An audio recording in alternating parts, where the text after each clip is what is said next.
So hello everyone, welcome to our channel IT Tale. So welcome back thermal insulation and insulation in buildings part 2 में। तो आज की इस video में हम लोग एक लास्ट टॉपिक कवर करेंगे थर्मल इंसुलेशन के ऊपर, जो कि हमने पहली वीडियो में बनाया था। जिन लोगों ने अगर पहली वीडियो नहीं देखी है वो लोग पहली वीडियो देख लें और चैनल को सब्सक्राइब ज़रूर कर दें। तो शुरू करते हैं हम video materials for thermal insulation of buildings के साथ। सो पहला जो हमारे पास मटेरियल है जिसको हम डिस्कस करने वाले हैं वो है हमारा स्लैब और ब्लॉक इंसुलेशन। यानी कि स्लैब और ब्लॉक इंसुलेशन में डिफरेंट डिफरेंट मटेरियल्स होते हैं, जैसे कि आपका कॉर्क बोर्ड यूज़ कर सकते हैं आप, मिनरल बोर्ड एक आता है, फिर आपका एक सेल्यूलर ग्लास आता है, फिर सेल्यूलर रबर, मिनरल वूल, ये सब जो मटेरियल है। और आपका एक सॉडस्ट से बना हुआ भी एक बोर्ड आता है जो कि आपका एक तरीके से ब्लॉक इंसुलेशन मटेरियल है। ठीक है, इन सब चीज़ों को हम लोग या तो वॉल पे प्रोवाइड करते हैं, जैसे कि हमने लास्ट वीडियो में डिस्कस कर रहा था कि आप एक वॉल बनाइए, उसके बीच में आप किसी टाइप का बोर्ड लगा दिए और ऊपर से किसी टाइप की कवरिंग कर दिए। ठीक है, ये सब चीज़ें आपका हीट जो हो रही है, आपका कंडक्ट उस चीज़ को रोक लेगी, as an heat insulation provide करेगी। अब जो ये बोर्ड होते हैं वो नॉर्मली आपको 600 बाई 1200 में मार्केट में मिल जाएंगे, जिसकी थिकनेस लगभग अप्रॉक्सीमेटली 2.5 सेंटीमीटर होगी। इन बोर्ड्स को आप लोग रूफ पे भी यूज़ कर सकते हैं, जैसे कि सेल्यूलर रबर है, ये थोड़ी सी मतलब थिकनेस इसकी कम में आता है, अवेलेबल है, तो इसको आप अगर रूफ पे लगा देंगे तो आपका एक थर्मल इंसुलेटर प्रोवाइड करेगा, यानी कि हीट को रिफ्लेक्ट बैक कर देगा, कंडक्ट नहीं करेगा एक्सटर्नल टू इंटीरियर। नेक्स्ट जो है मटेरियल वो हमारा है ब्लैंकेट इंसुलेशन।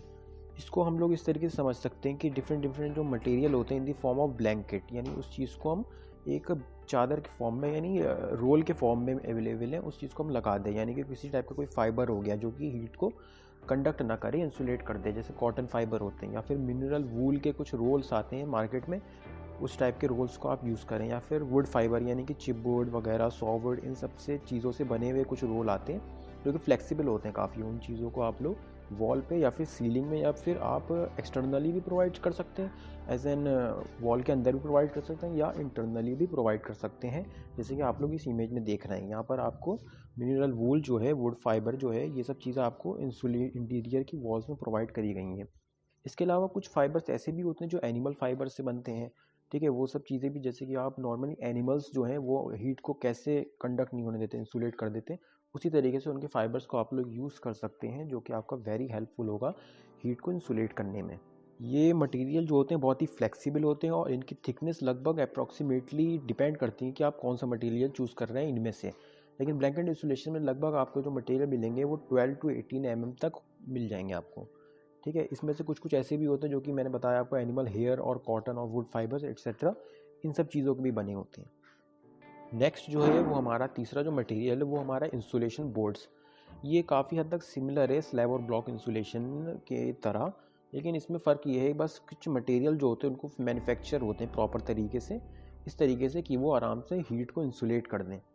ठीक है, तो इसमें कुछ आ गया जैसे कि आपका पल्प ऑफ वुड आ गया, यानी कि वुड की जो खाल हो गई, या फिर उस तरीके से आपको किसी वुड का कोई मटेरियल हो गया, उस तरीके को मतलब उसमें एडेसिव जोड़ के उसको एक बोर्ड के फॉर्म में बना दें।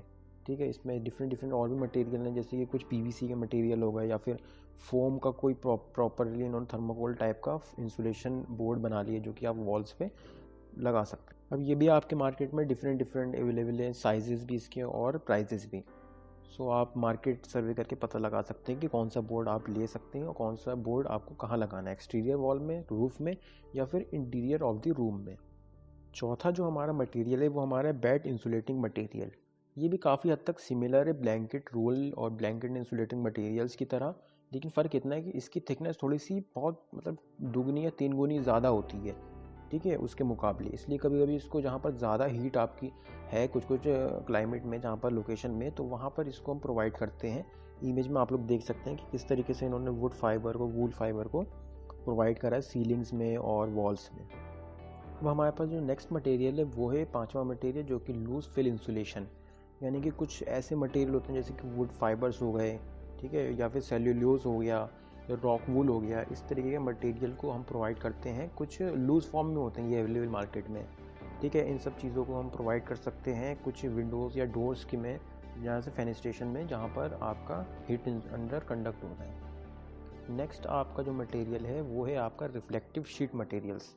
ठीक है, तो मार्केट में अगर आप लोग देखेंगे कि एल्युमिनियम की कुछ शीट्स आती हैं या फिर जिप बोर्ड्स आते हैं जिनको आप फॉल सीलिंग में यूज़ करते हैं। ठीक है, या फिर स्टील के शीट्स हो गए, ये सब चीज़ें क्या होती हैं कि इनमें रिफ्लेक्टिविटी ज़्यादा होती है। ठीक है, तो हीट को जो है ये रिफ्लेक्ट ज़्यादा करेंगे और कंडक्ट कम करेंगे, हीट को रिफ्लेक्ट कर देंगे, इसलिए इसको एक्सटीरियर में लगाते हैं। ठीक है, इसकी जो है हीट रेसिस्टिविटी भी, हीट रेसिस्टेंस ज़्यादा होता है, हीट को ज़्यादा रेसिस्ट करता है। और जैसे कि मैंने आपको बताया, इसको आउटसाइड ऑफ द स्ट्रक्चर, यानी कि या सीलिंग पे या फिर रूफ पे या फिर आप एक्सटीरियर ऑफ द वॉल पे यूज़ करते हैं, जो कि आपका हीट को रिफ्लेक्ट बैक कर देता है, कंडक्ट नहीं करता। अब नेक्स्ट जो है हमारा एक लास्ट मटेरियल है, जो कि है लाइट वेट मटेरियल्स, यानी कि कुछ कुछ लाइट वेट मटेरियल्स होते हैं, जैसे कि एग्रीगेट्स हो गए या ब्लास्ट फर्नेस की कुछ स्लैग्स, यानी कि कुछ कंक्रीट फॉर्म में हो गया, इस तरीके से। इन चीज़ों को हम लोग, जैसे कि आपका अगर टॉप है रूफ़, तो उस रूफ़ में अगर आप लोग लगा देंगे फर्नेस को या फिर एग्रीगेट्स को, तो वो चीज़ें जो हैं आपको हीट को ज़्यादा कंडक्ट नहीं होने देंगे इंटीरियर में। और इसमें सबसे ज़्यादा मेनली होता है वो आपका कंक्रीट है। कंक्रीट जो है वो आपका बहुत ही ज़्यादा एक हीटिंग एग्रीगेट के फॉर्म में यूज़ करा जाता है, जिसको एक लाइट वेट एग्रीगेट भी है बहुत, इसलिए इसको लाइट वेट मटेरियल्स नाम लिए गए इन सब चीज़ों को, क्योंकि हीट को आराम से ये as an heat insulating material use होता है। तो आज ये कुछ मटेरियल हम लोगों ने डिस्कस करे, different different materials. So thank you so much for watching. So channel को जिन लोगों ने सब्सक्राइब नहीं करा है वो लोग सब्सक्राइब कर लें, और ये वीडियो कंटिन्यू रहेगी। इसके बाद हम लोग बात करेंगे साउंड इंसुलेशन के ऊपर में। ठीक है, that's interesting topic. So please channel को सब्सक्राइब, लाइक और शेयर ज़रूर कर दें। Thank you so much.